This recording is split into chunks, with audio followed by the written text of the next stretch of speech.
नमस्कार दोस्तों, मैं Rakesh Sharma, spokesman bar council of Delhi. आज बात कर रहा हूं आगामी चुनाव पर। हाई कोर्ट ऑफ दिल्ली ने एक ऑर्डर के तहत चुनाव तय कर दिए तमाम बार एसोसिएशंस में, दिल्ली हाई कोर्ट में की बार एसोसिएशन के चुनाव के बारे में कि 19 अक्टूबर को एक ही दिन सभी बार्स में चुनाव होगा। और इस चुनाव के ऑर्डर के बाद तमाम जितनी भी बार्स हैं दिल्ली की, चाहे वो रोहिणी बार एसोसिएशन हो, चाहे वो साकेत बार एसोसिएशन हो, द्वारका हो या शाहदरा हो या 30 हजारी बार हो या पटियाला हाउस नई दिल्ली बार एसोसिएशन हो, सब में चुनावी तहलका मच गया। मैं कहूँ चहल पहल हो गई, चुनावी सरगर्मियाँ तेज हो गई। मैं लगभग हर कोर्ट में घूम रहा हूँ, जाना पड़ता है केसेस के सिलसिले में भी और वैसे भी लोगों से बातचीत भी करता हूँ। एक अजीब सा ट्रेंड नया समझ में आ रहा है, नया दिखाई दे रहा है। और वो ट्रेंड ये है कि जो हमारा यंगस्टर्स है, जो हमारे यंग बॉयज़ एंड गर्ल्स हैं, जो अभी प्रैक्टिस में अभी आए हैं, 1 साल हुआ है या 2 साल हुए हैं या 4-5 साल हुए हैं मैक्सिमम, उनमें बहुत ज़्यादा क्रेज़ है चुनावों को लेकर के। और वो चुनावों का क्रेज़ जो है वोट डालने का नहीं है, वो बाहर की पॉलिटिक्स में हिस्सा लेने का है। तो जो एज उनकी सीखने की है, लर्निंग की जो एज है, उस एज में बजाय इसके कि वो अपना ध्यान फोकस करें प्रैक्टिस पर, उनका सारा का सारा ध्यान सुबह से लेकर शाम तक बाहर की पॉलिटिक्स में चला गया है। और बाहर की पॉलिटिक्स में जाने का उनका क्या कारण है, मैं आज चर्चा करूंगा। मेरे साथ बहुत ही एक प्रोमिनेंट लॉयर परीक्षित शर्मा जी भी हैं। मैं बात करूंगा उनसे, जानूंगा कि वो क्या समझते हैं, क्यों ये रुझान बढ़ रहा है, क्या इसके दूरगामी परिणाम हो सकते हैं। परीक्षित जी, आपका बहुत बहुत स्वागत है।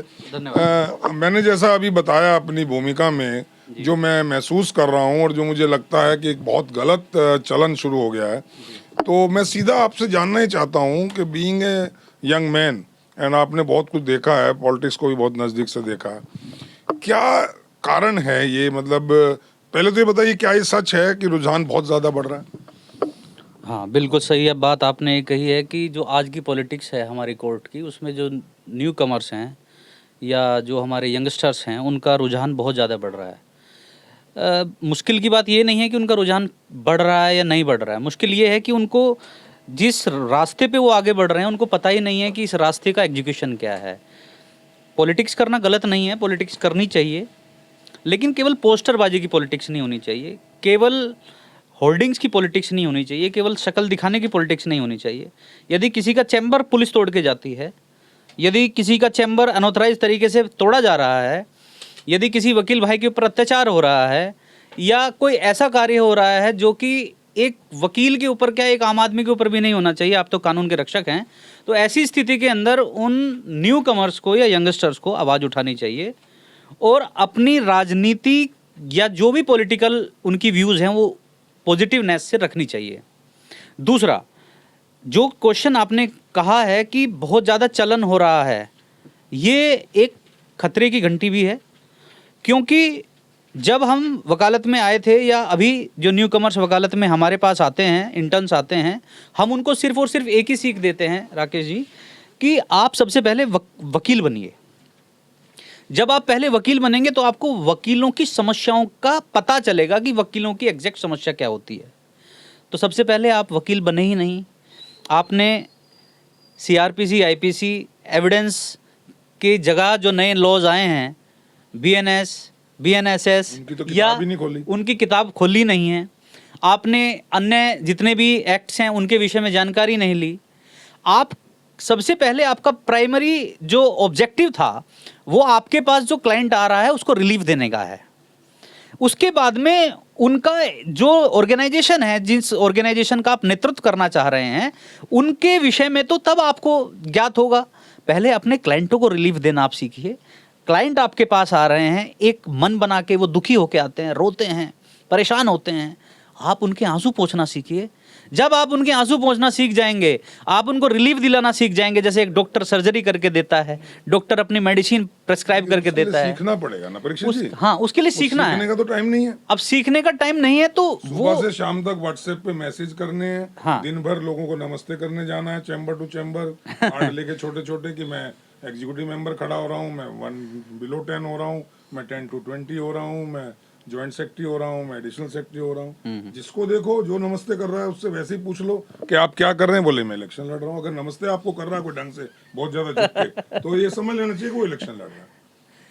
देखिए, इलेक्शन मैं फिर आपको कह देता हूँ, इलेक्शन लड़ना कोई गलत बात नहीं है। इलेक्शन लड़ना चाहिए आपको अपने बार नहीं का चाहिए। मेरा हाँ, सवाल ये है जो मैं सोचने पे मजबूर हूँ, जिसकी मैं चर्चा करना चाहता हूँ कि ऐसी क्या चीज है जो ल्यूर करती है यंगस्टर्स को कि वो बाहर की पॉलिटिक्स में जाएं। ऐसा क्या उसे दिखाई दे रहा है बाहर पॉलिटिक्स में कि वो कैरियर को दांव पे लगा के उस पॉलिटिक्स को करना चाह रहा है। अब इससे ज्यादा, मेरे से ज्यादा तो, क्योंकि आपसे नमस्ते ज्यादा होते तो आप उनसे ज्यादा क्वेश्चन कर सकते हैं, मैंने क्वेश्चन किए, डायरेक्ट पूछ Yes, सकते बहुत बढ़िया हैं। सवाल आपने किया। मैंने बहुत लोगों से सवाल किए जी, जी। और यंगस्टर से ही नहीं, कई तो जो पिछले जिनकी 15 साल की प्रैक्टिस है उनसे पूछा कि आप फला पोस्ट पे खड़े हो रहे हैं, आपका मकसद क्या है खड़ा होने का। जी। बोले साहब सब खड़े हो रहे हैं, मैं भी खड़ा हो रहा हूँ। मैं कहा आप करना क्या चाहते हैं? बोला करना थोड़ी होता है, बाहर की लीडरी करनी है बस। तो there is no vision, no blueprint how they will do the welfare of advocates, nothing. देखिए, कुछ नहीं है उनके पास। जैसे आपने क्वेश्चन किया कि वो करना क्या चाहते हैं, जब हमने इलेक्शन के का मूड बनाया था, या कभी हम भविष्य में किसी चीज़ का मूड बनाने की कोशिश करते हैं या करेंगे, तो हमारा एक ऑब्जेक्टिव ये था कि हम लॉयर्स के वेलफेयर के लिए स्कीम्स लाएं। हमारी बार एसोसिएशन के पास जितना भी फंड है उसको कम्प्लीटली लॉयर्स के वेलफेयर के लिए यूटिलाइज हो, हमारे लॉयर्स के लिए बैठने की व्यवस्था हो, हमारे लॉयर्स के लिए चैम्बर्स की व्यवस्था हो। यदि वो अपने चैम्बर को रिनोवेट कराना तक चाहते हैं तो उनके चैम्बर ना तोड़े जाएं, उनके सामान ना रोके जाएं। देखिए, ये रोजमर्रा की प्रॉब्लम्स है। मैं अभी तो आपने ही बात की सिक्योरिटी की प्रॉब्लम कि है। जो अभी 2 साल जिसको प्रैक्टिस में आए हुए हुआ है या 1 साल हुआ है और वो कूद पड़ा है पॉलिटिक्स में, तो ठीक है पॉलिटिक्स में आना चाहिए, वो बहुत, मैं मना नहीं कर रहा हूँ, बर्थ राइट है और हमारा कॉमन राइट है सबका और फंडामेंटल राइट है कि हम कोई भी काम करें। लेकिन अगर किसी चीज़ में हम घुस रहे हैं और हमें वहाँ की प्रॉब्लम्स का, वहाँ की ABCD नहीं मालूम, हमें यही नहीं मालूम कि हम हमारे एडवोकेट्स भाइयों की प्रॉब्लम क्या है, क्या उनको कॉम्प्लिकेशंस आती हैं, किस तरह की उनके लिए ज़रूरतें हैं, उनकी क्या डिफ़िकल्टीज़ हैं, तो हम क्या करने के लिए पॉलिटिक्स में आ रहे हैं, मैं वो जानना बिल्कुल बिल्कुल, वही मैं आपकी बात से एग्री हूँ। और मैं सबसे पहले आपको यही बोला था कि जब तक हम लॉयर्स नहीं बनेंगे तो लॉयर्स की परेशानी नहीं समझेंगे। एडवोकेट एक्ट 1961 के अकॉर्डिंग जब आप रजिस्टर्ड होते हैं तो आप रजिस्टर्ड तो हो जाते हैं, लेकिन प्रैक्टिशनर एडवोकेट तब बनते हैं जब आपकी प्रैक्टिस हो जाती है। और प्रैक्टिस तब होगी जब आप एक अच्छे गुरु को अपनाएंगे, गुरु के चरण स्पर्श करेंगे और खाली होकर गुरु के पास जाएंगे। और अब क्या हो रहा है, हमारे स्थिति के अंदर गुरु को एक गुरुर ब्रह्मा गुरुर विष्णु गुरुर महेश्वराय माना जाता था, साक्षात परब्रह्म तस्मै श्री गुरुवे नमः कहा जाता था। और अब क्या कहा जाता है कि मैं फलाने घर से हूँ, मेरे इतने बीघे ज़मीन है, मैं डायरेक्ट जो है चैम्बर खरीद लेता हूँ, मेरे होर्डिंग पोस्टर लग जाएं और गुरु मैं हूँ सबका और सब गुरु घंटाल हैं। तो ऐसी स्थिति परिस्थिति को लेकर वो अपने अंदर मानसिकता ना लाएं। सबसे पहले गुरु को चुनें, वकालत सीखें, वकील बने, कोर्ट में जाएं। कोर्ट में जाएंगे तो आपको पता चलेगा कि वहाँ पर जिस समय एक वकील को झड़प लगती है एक जज के द्वारा, जब वो गलती नहीं कर रहा होता है तो उसको क्या फील होता है। जब वो एक एप्लीकेशन मूव करने जा रहा है और एक ऐसे एडवोकेट की वही एप्लीकेशन अलाउ होती है जो एप्लीकेशन मेरी भी थी लेकिन उसकी नहीं हो रही है, तब आपको भेद का पता चलेगा कि एक वकील की क्या प्रॉब्लम होती है। जब आप, बहुत सारी ऐसी प्रॉब्लम हैं जो दरअसल क्या मैं है, यहाँ बता मैं नहीं सकता दूर नहीं आपको। जाऊँ, हम 30 जारी बैठे हैं आज और 24 जुलाई 2024 आज तारीख है। मैं अगर यहीं की बात करूं तो लेडी मेंबर्स बार में हमेशा होती रही हैं, कभी 2, कभी 1, कभी 3 होती रही हैं। और यहाँ की जो एक बेसिक पिछले जो चुनाव थे मैंने लगभग सबके इंटरव्यूज किए, सबने कहा जी यहाँ क्रैच की प्रॉब्लम है, क्रैच होना चाहिए। सबने कहा यहाँ बहुत लेडीज़ की सफाई की प्रॉब्लम है, कुछ बेसिक फैसिलिटीज़ चाहिए। लेकिन अफसोस की बात यह है कि लेडी 2 अभी भी ऑफिस बीरर हैं, उससे पहले भी रही हैं। किसी ने लेडीज़ के तरफ कोई ध्यान नहीं दिया चुनने के बाद, एज इट इज़ पोजीशन वहीं की वहीं है।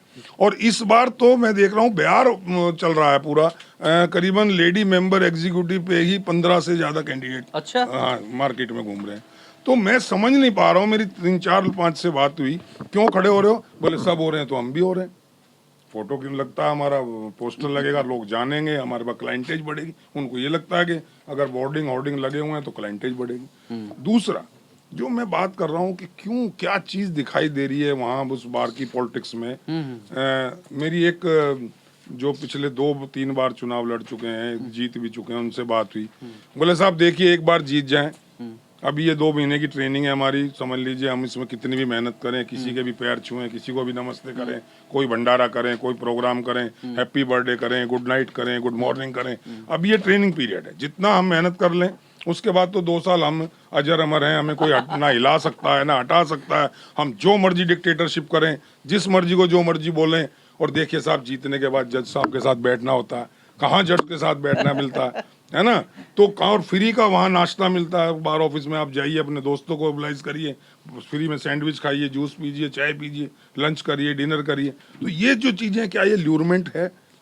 नहीं, देखिए इतनी सारी चीज़ें मुझे तो पता नहीं थी, क्योंकि आप रहते हैं फील्ड में और एक बहुत अच्छे बार काउंसिल ऑफ दिल्ली के प्रवक्ता हैं, तो आपको इतनी सारी चीज़ें पता हैं। तो ये परेशान करने वाली चीज़ें हैं, क्योंकि यंगस्टर जब 22, 23, 24, 25 और 30 साल 35 साल तक होता है तो उसके पास इतनी एनर्जी होती है कि वो एक अच्छा जज बन सकता है, वो एक अच्छा लॉयर बन सकता है, लॉ फर्म खोल सकता है, बहुत कुछ कर सकता है जीवन के अंदर, बहुत बड़ी बड़ी चीज़ें उसको अचीव करने के लिए होती हैं। तो खाली जूस पीना, जज के साथ फोटो खिंचवाना मेरे अनुसार मतलब काफी नहीं है। स्टेज पे बैठना भी काफी नहीं है। सर करके बात करना शुरू कर हाँ, देते स्टेज हैं। पे बैठना भी काफी नहीं है। मैं अपने ब्रदर सिस्टर्स जो भी मतलब देख रहे हैं इसको, बस उनसे ये रिक्वेस्ट करना चाहूँगा, हाँ उनसे ये रिक्वेस्ट करना चाहूँगा कि आप जो है अपने आप को मतलब देखिए कि आपके अंदर कितनी क्षमता है। आप केवल पॉलिटिक्स के लिए बने हैं, लेकिन पॉलिटिक्स भी पॉजिटिव पॉलिटिक्स के लिए बने हैं। जो सर ने बात बताई उसके लिए नहीं बने। आपके अंदर बहुत क्षमता है, आप अपनी क्षमता को पहचानिए और उस पर काम करके आप बार का रिप्रेजेंटेशन एक पॉजिटिव वे में करिए। कोई व्यक्ति आपको हमारे यहाँ का इतिहास का पता होगा कि हमारे यहाँ पर जो प्रेसिडेंट और सेक्रेटरी रहे हैं वो इतने रिनाउंड होते थे, इतने ज़्यादा उनका मतलब चेहरे पे चमक होती थी कि वो किसी थाने में नहीं जाते थे। रुतबा होता था, स्टैंडर्ड था। अगर वो किसी जज को फोन कर दे तो उनकी बात को सुना जाता जज को भी। और मैं आपको बताऊं, जो हमारे पुराने लोग बताते हैं कि लेफ्टिनेंट गवर्नर को फोन करते थे तो तुरंत मिलने का समय मिलता था, चीफ मिनिस्टर को मिलने का समय मिलता था। बार एसोसिएशन की कितनी ताकत होती थी। परीक्षित जी, आपने बात छेड़ी तो मैं बताऊं जी, मेरे भी नॉलेज में आया है, मैंने भी सुना है कि एक समय वो था बार के चुनावों में कि जो प्रेसिडेंट का चुनाव लड़ते थे वो किसी से हाथ जोड़कर वोट नहीं मांगते थे। उनको लोग जबरदस्ती कहते थे आप you are competent person, you are intelligent person, you are most able person to represent us, तो आप आइए चुनाव में। और वो आते थे, वो यूनानिमस कह लीजिए या एक बहुत मेजोरिटी के साथ आते। आज ये हालत हो गई है, प्रेसिडेंट की पोस्ट की मैं बात करूं कि 2 बार नहीं 3 बार तक लोगों ने नकार दिया कि साहब अब हम आपको लाइक नहीं कर रहे हैं, लेकिन फिर वो आ रहे हैं उसी फ्रेम में, नहीं साहब इस बार मुझे लाइक कर लीजिए। तो वो जो सिस्टम दिखाई दे रहा है, जो नए यंगस्टर्स को, जो दूसरे कैंडिडेट्स को, उन्हें लगता है कि there is something secret in the bar politics, ताकि ये आदमी को 3 बार लोगों ने रिजेक्ट कर दिया तो इसके बाद भी यहाँ आना चाहता है। इट मीन्स कहीं ना कहीं इसमें छुपा खजाना तो है। नहीं, कुछ ऐसा खजाना नहीं होता किसी भी बार के अंदर। बार का नेतृत्व करने का एक ऑनरेरी पद मिलता है जिसमें कोई सैलरी नहीं होती, किसी प्रकार का कोई वहाँ पे फैसिलिटीज़ नहीं होती, कोई गाड़ी नहीं मिलती, कोई घोड़ा नहीं, कोई बंगला नहीं, कोई कुछ नहीं मिलता।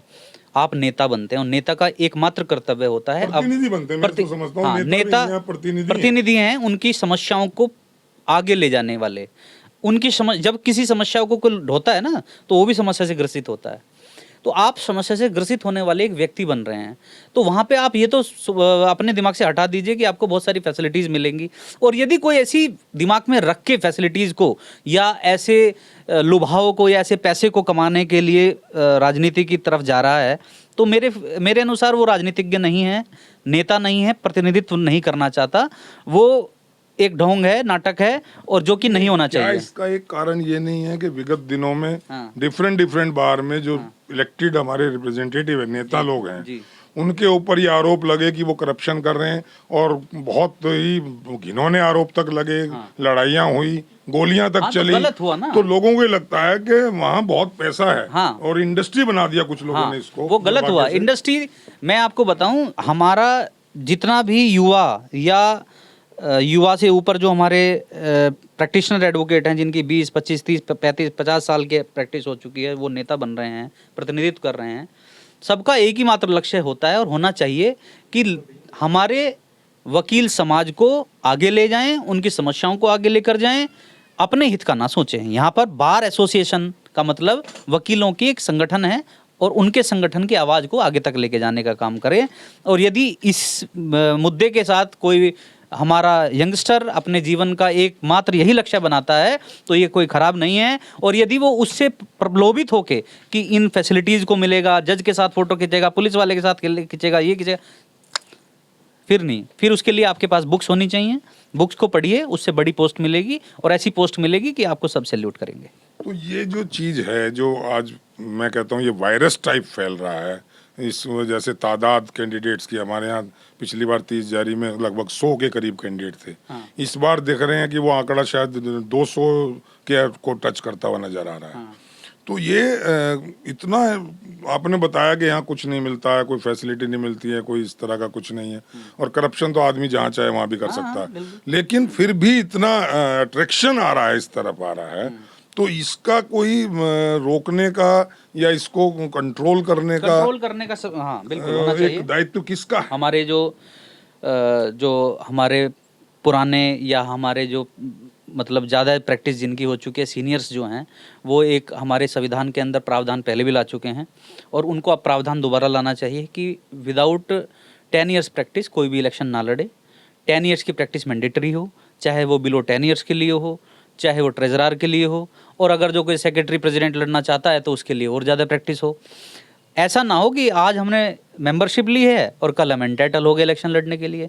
तो वो बच्चा, जिस बच्चे को अच्छा वकील बनना चाहिए था, लीगल एडवाइज़र बनना चाहिए था, एक अच्छा जज बनना चाहिए था, वो उन तीनों चीज़ों को छोड़कर एक अच्छा नेता कैसे बन सकता है? क्योंकि उसको कभी किताबों का ज्ञान नहीं है, कॉलेज वो गया नहीं है, डिग्री उसने प्राप्त कर ली। मैं समझता हूँ एक रिस्पॉन्सिबिलिटी वोटर्स की भी है। हाँ, जो वोटर्स अभी कैंडिडेट्स को लगता है कि हम वोटर्स से कैसे वोट लें, कैसे रिझाएं वोटर्स को, मैं अगर हिंदी में कहूँ तो उन्होंने एक तरीका बनाया कि सुबह शाम व्हाट्सएप करना है, उनके वेडिंग एनिवर्सरी पे विश करना है, उनको हैप्पी बर्थडे करना है। उनका पर्सनल मैटर है, नहीं, लेकिन वो एक ट्रेंड है। आप किसी भी व्हाट्सएप ग्रुप्स में चले जाइए, मेरे पास भी बहुत सारे ग्रुप्स हैं, सुबह से शाम तक 100 मैसेज आते हैं ग्रुप में, और उनमें सिर्फ यही होता है कि happy birthday, thank you, good morning, good afternoon, happy wedding anniversary, आपके बच्चों के जन्मदिन, फलाना, यू आर लुकिंग नाइस, बढ़िया बढ़िया सेल्फीज, बढ़िया बढ़िया फोटोज, फिल्टर्ड फोटोज, मतलब एक ये बन गया है कि इसकी बेस पे वोट देगा वोटर। सही बात है। क्या वोटर्स को क्वेश्चन नहीं करना चाहिए कैंडिडेट से कि आप किस लिए इलेक्शन में आए, आप क्या करना चाहते हैं? बिल्कुल सही बात आपने कही। सबसे पहले दुर्भाग्य ये है राकेश जी कि हमारे यहाँ के वोटर्स को, मैं क्योंकि बहुत कंपेनिंग की विभिन्न इलेक्शंस में, बीसीडी के इलेक्शंस में भी की, प्रेसिडेंट सेक्रेटरी पे भी की, जब हम वोटर्स के पास जाते तो उनका एकमात्र लक्ष्य ये होता है कि आपसे अच्छा कौन बर्ताव कर रहा है, बस।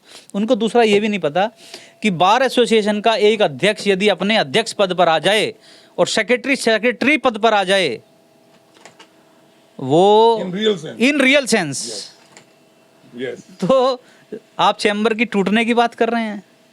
कोई टेढ़ी आंख से नहीं देख सकता। 2 नवंबर 2019 की घटना को एक बार रिवाइंड करके देख लीजिएगा, जिस समय यहाँ पुलिस घुस गई थी, जॉइंट सीपी आ गए थे।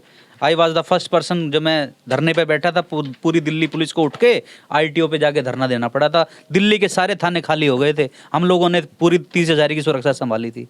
वो स्थिति भी हमने देखी है। तो ये स्थिति तब होती है जब आपके दिमाग में भगत सिंह हो, राजगुरु हो, सुखदेव हो।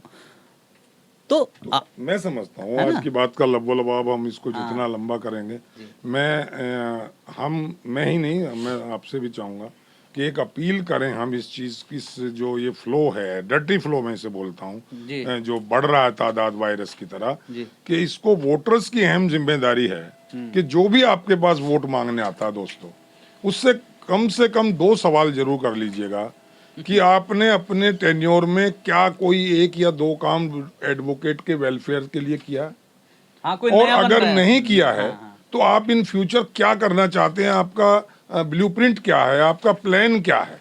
अगर ये 2-3 सवाल आप पूछ लेंगे तो मैं समझता हूँ जो आपसे वोट मांग रहा है, बहुत ज़्यादा आपके पैर छू रहा है, या बहुत ज़्यादा मीठा बोल रहा है, और बहुत ज़्यादा आपको ज़रूरत से ज़्यादा इज्जत दे रहा है, भले ही अपने माँ बाप को नमस्ते ना करता हो, आपको देखते ही दूर से बुला के नमस्ते कर रहा है, तो ऐसे लोगों को आप सबक सिखा सकते हैं और जो एक्चुअल कैंडिडेट हैं, जो एक्चुअल काम करना चाहते हैं, वेलफेयर करना चाहते हैं, उनको आप ला सकते हैं।